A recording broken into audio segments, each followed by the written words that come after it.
Hello everyone, আসসালামু আলাইকুম। Welcome back to my channel.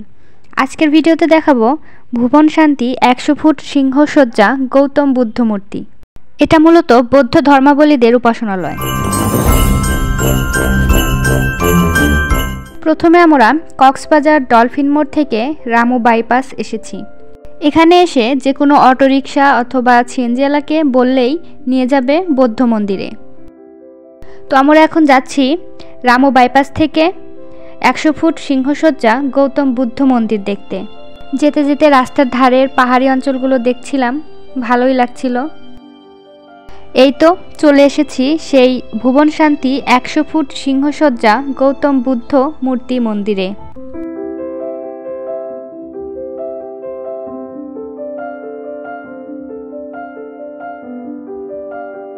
অটোওয়ালাকে ভাড়া মিটিয়ে দিয়ে এখন যাচ্ছি টিকিট কাটতে।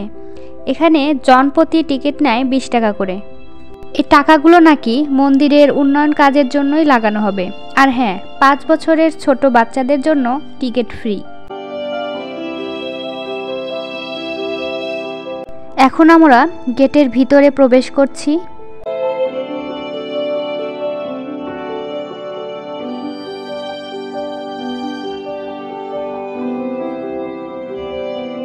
শুরুতেই দেখতে পাচ্ছি একটি বৌদ্ধ মূর্তি মন্দিরে আগত সকল পর্যটকদের স্বাগত জানাচ্ছে।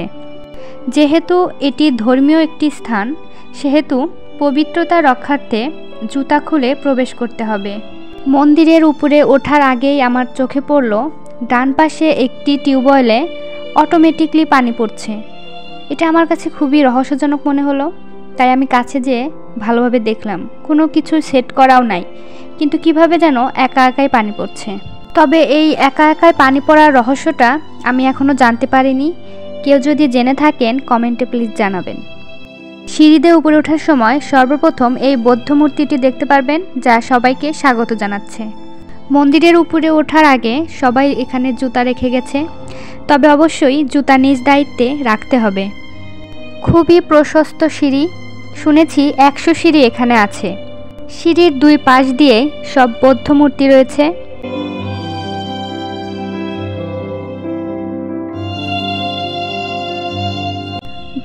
দুই সালে প্রায় 2 একর জায়গা নিয়ে এই মন্দিরটি নির্মাণ করার চিন্তাভাবনা শুরু হয়।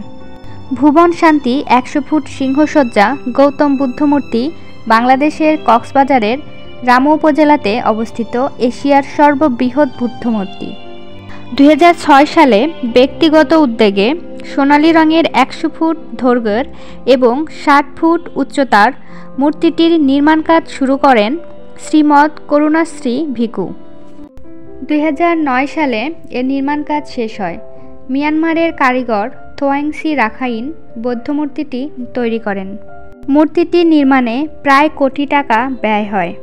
প্রতি বছর শ্রীলঙ্কা, বার্মা, চীন, Japan, Thailand, Nepal, Bhutan, Vietnam, Cambodia সহ বৌদ্ধ ধর্মাবলী দেশ থেকে লোকজন এটি দর্শনে এখানে আসেন।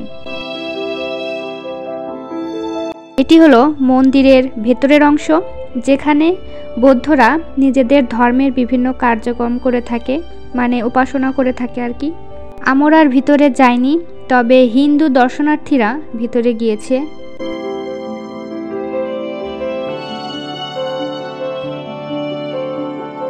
এটা হচ্ছে পাবলিক টয়লেট। মন্দিরটির এরিয়াতে অসংখ্য গাছগাছালি লাগানো হয়েছে, যা মন্দিরের পরিবেশকে ঠান্ডা এবং মনোমুগ্ধকর করে রেখেছে।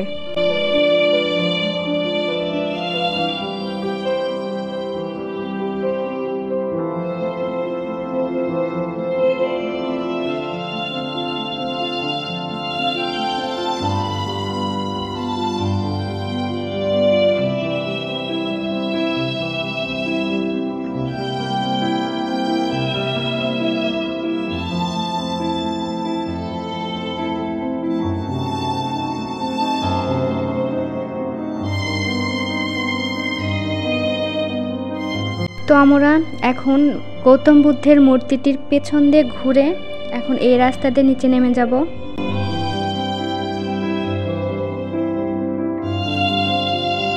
এই তো আমাদের মন্দিরটি ঘুরে দেখা শেষ, এখন নিচে নেমে যাব। আমার ভিডিওটি কেমন লেগেছে সবাই প্লিজ কমেন্টে জানাবেন। ভালো লাগলে প্লিজ লাইক, কমেন্ট এবং শেয়ার করে পাশে থাকবেন, এতে আমার আরও ভিডিও বানানোর অনুপ্রেরণা জাগে। তো আজকের এই ভিডিওটি এখানেই শেষ করছি। কথা হবে নেক্সট কোনো ভিডিওতে। ততক্ষণ পর্যন্ত সবাই ভালো থাকবেন, সুস্থ থাকবেন আর আমার চ্যানেলে চোখ রাখবেন। আল্লাহ হাফেজ।